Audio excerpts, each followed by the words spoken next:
Hello everybody, thanks for coming. Quick show of hands before we begin. Who's heard of Bono, The Edge, and a little band called U2? Hands up. Alright, who's heard of Neil McCormick, Ivan McCormick, and a very small band called Shook Up?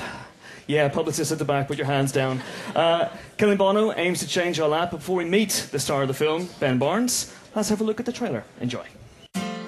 In 1976, the McCormick brothers We're gonna be the next big thing. started the second best band Don't move me, I went to Eton! in Dublin.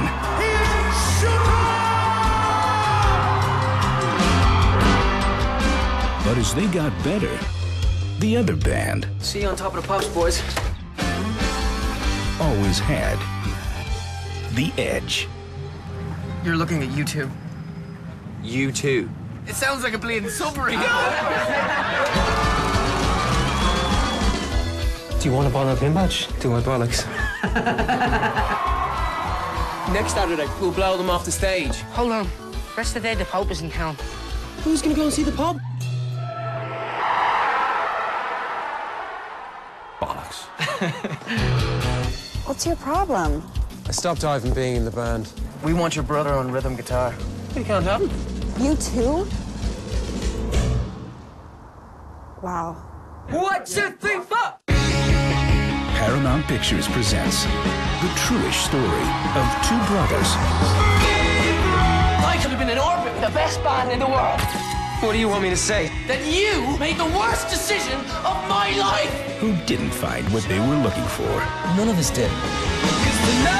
I'm telling people they're the next U2. Only better looking. And gay. Ben Barnes, Robert Sheehan, Killing Bono. You're the soul. I mean, is he taking the piss now or what? He still hasn't found what he's looking for. He has got everything he ever wanted. Fantastic stuff. And please welcome to the stage the star of Killing Bono, Ben Barnes.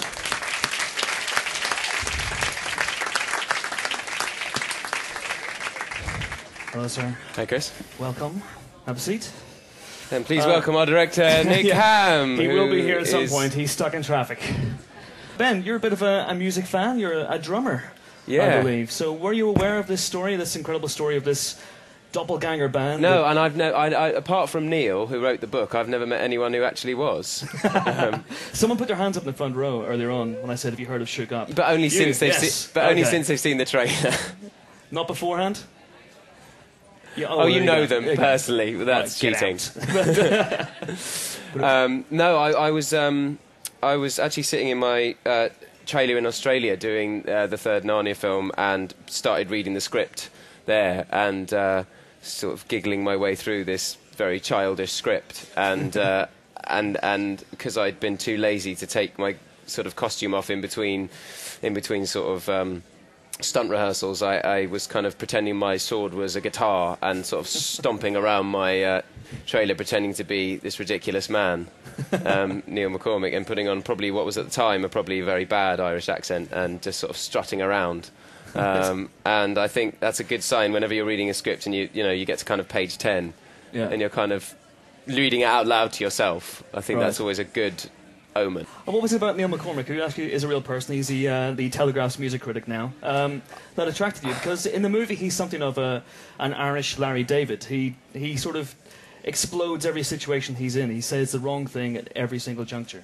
Did that appeal to you? Yeah, absolutely. I mean, I've been playing quite a lot of quite earnest, and in some cases sort of borderline heroic characters. Almost everything I played had been from fiction, from kind of well-known novels. So I thought it was about time I did something from a novel that nobody had read.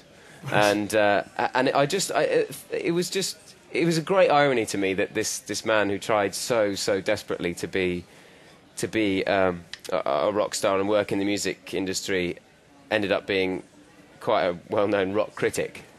Yeah. And that irony just kind of tickled me, basically. And also, it was a kind of, by the time you get to the end of the script, it felt a bit like the antithesis of a Hollywood film. It doesn't have that kind of, that kind of generic rocky story where you see this band and they're sort of flailing and not doing very well, and they sort of slightly start to get better and better, and more people go and see them. They attract a few fans, and then in the sort of obvious version of this film, and Neil's fantasy in his head, they would sort of play Croke Park supporting U2, and it would all be a massive hit. Whereas in fact, they were still playing to 3 drunk men in a pub, playing their bad songs, right? Freezing, in vests and leather trousers, and just sort of lunging, and doing robot dances, and thinking they were really cool, when in fact they were just ridiculous. Yeah. But it was one of the funniest scripts I'd ever read. Really, there's a lovely sort of brand of humour, I think, which has kind of come out of Ireland recently, with sort of Martin McDonagh and the film In Bruges, and I definitely stole a little bit of Colin Farrell's enthusiasm from In Bruges. There's brilliant bits where he's just sitting there, oh look, a dwarf, and I just love that kind of passion. So I stole a little bit of that for Neil, because he's very perky. He's very perky. He like that in real life, or he's mellowed out a lot now? But yeah. He's 50 this week, so he's kind of. He should have mellowed out a bit by then, But he's still ambitious for it. I mean, I think secretly he still thinks that writing a book about his life, no matter how self-deprecating, and getting it made into a film, I think he still thinks there might be a chance that could help him to have an album out, maybe. Fair enough. And his brother Ivan, played by brilliant Robbie Sheehan from Misfits, Ivan McCormick is still in a band. He's in his 40s, and he plays in a band called the 29 Fingers, and they play weddings on almost a weekly basis, and they're called the 29 Fingers because the piano player only has 9 fingers. Sounds amazing. And that's not even in the film. It's just such a great... I checked out the website today, 29fingers.com. They are very popular. So they're going to get so many. I've plugged them so hard. They're going to get so many more weddings now. Absolutely. How much did you delve into this role? Did you go into Shook Up's back catalogue, if it exists? It's very hard to find the music on its own. There's 2 performances / music videos of theirs, which are, if you imagine Duran Duran had 20 quid to make their video, that's basically what these are. And so I'd watched those 2 videos, but I wasn't allowed to meet the real Neil, the director Nick. Oh, really? Forbade me. He's at the Chiswick Roundabout. I've just had that say. Yeah. Yes. Lazy.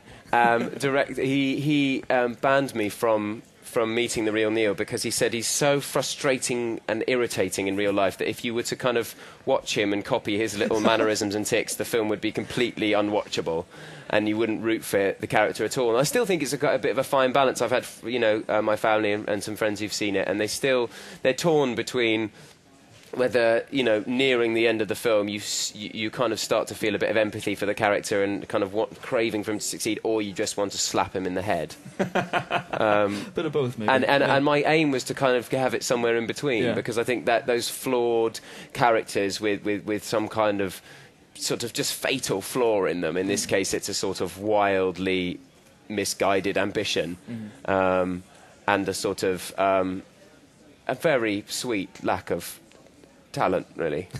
And actually, I mean, I think more than just being about failure, because actually it'd be kind of depressing to just watch a film about complete losers not doing what they set out to achieve. That would just be depressing. I think the sort of bookend of the story is that success doesn't always happen in the way you think it necessarily will. The real Neil McCormick is actually a really, really talented journalist for the Telegraph. He actually interviewed me last week, which was very strange. Not the first time you've met him. Who would play me in a film? Oh, I'm interviewing him now. I'm not sure that's probably like a world first. I don't think Ray Charles has ever interviewed Jamie Foxx. It's just I don't think he did, no. And he wrote a really brilliant piece about it. And his book, he's a great writer, so he had great success. And someone's made a film about his life. No matter how much of a pillock I made him look, it's still been a story about his life, which is just a success, but probably not in the way he ever thought. Absolutely. And there's this lovely story as well. There's a lovely relationship between Neil and Ivan, as Cliff said, played by Robert Sheehan. Yeah, well, I think they had to make somebody kind of the more ridiculous of the two, and Neil, because of the fact that he wrote the book, very much drew that short straw. You couldn't, I think somebody has to be the victim, and in this case it's poor old Ivan. But actually, if you see them now bickering away, as they still do, it makes sense that it's that way around. It really does feel like he's been dragged along for the ride. Because actually, even out of this, film coming out and the book selling more and everything, Neil's kind of still charging forwards, and Ivan's kind of going, "Wait, did I sign up for this? I don't know. What's happening?" Is that something you can relate to? That's that sense of wanting to be a musician, and like I say, you're a drummer. Well, I did a lot of music, growing up in various forms, some more embarrassing than others. But I think that probably the most relatable thing is when I first started to try to be an actor. I had kind of 6 months of writing hundreds of letters to agents and trying to get meetings with them, and no one would meet me or talk to me, and it was just really, really depressing, actually. And I had friends at the time who were kind of trying to be actors, and they couldn't see the way into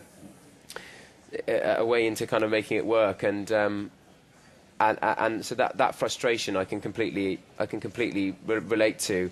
But I think the thing that I've come to admire about Neil and Ivan, which you'll see when you see the film, is that if something isn't working in their life, they just changed it. They changed their haircut, they changed their style of music, or their girlfriend, or their manager, or whatever it is. They just changed something to try to make their life more how they saw it panning out. And I really admire that about them. I think that's one of the things that makes you root for them, because that's actually, it's very sweet. And I think it's very easy to stagnate after a few rejections. It's very easy to sit there and go, well, the world doesn't want me, so I'm not going to bother anymore.